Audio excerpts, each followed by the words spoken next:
What's up, you guys? You can't make this stuff up. This is pretty intense and crazy. It's a good thing that, like I said, I cite my sources and link the descriptions down below so you can see it for yourself. Alright, so take a look at this article that came out. We heard yesterday that bipartisan bill banning Russia oil sets up a clash with the White House as Senator Joe Manchin. And it's gonna get real here just a second. He is going against President Joe Biden and the White House.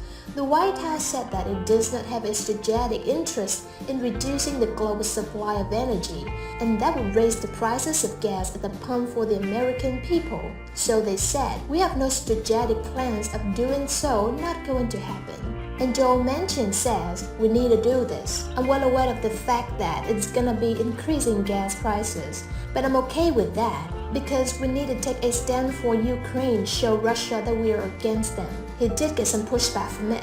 We saw articles like this political editor hits Manchin for being willing to stomach inflation for Ukraine, but not for Biden's agenda, saying you're gonna increase inflation for Ukraine, but you can't do it for stimulus provisions. What's up with that? However, we heard he got Republican and Democratic support from that. Speaker of the House, Nancy Pelosi, came out and said that he backed Manchin. And then we saw articles I shared with you in my last video. Democrats and Republicans are willing to risk higher inflation to punish Russia, saying yes, we are on board.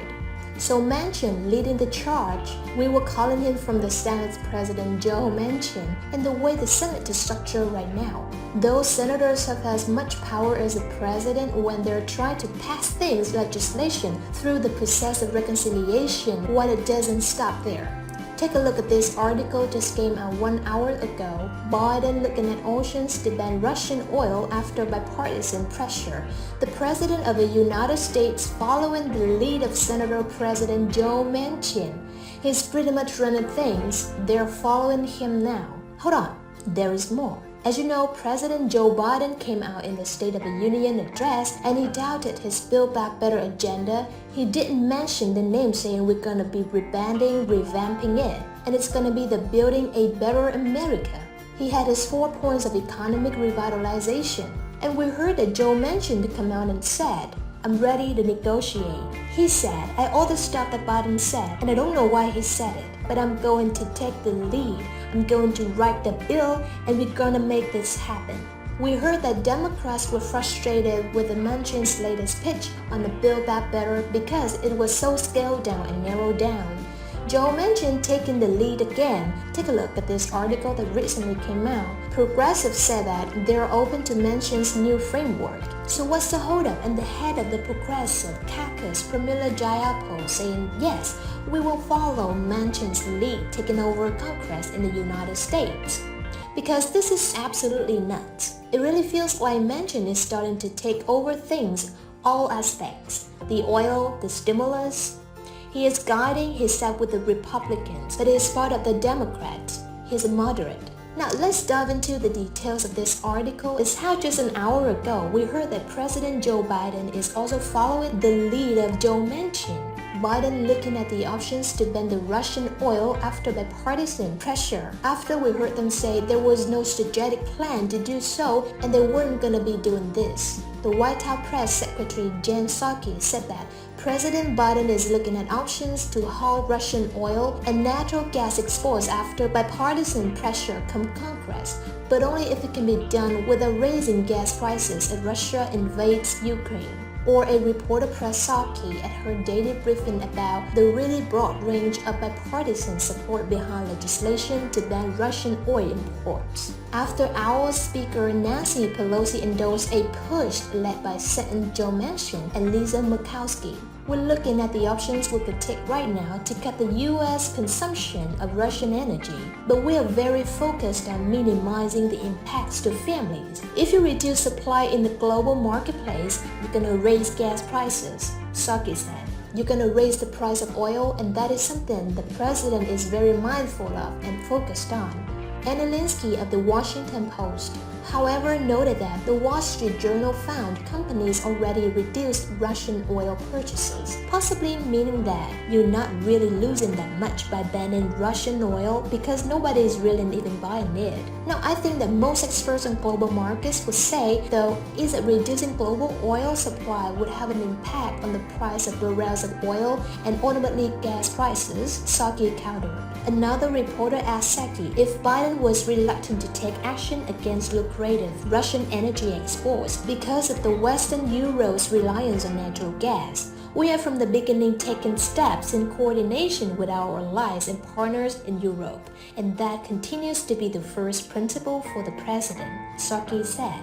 Now, that was the response of Jen Psaki yesterday, which we've heard has changed today, but this might have been a big part of it.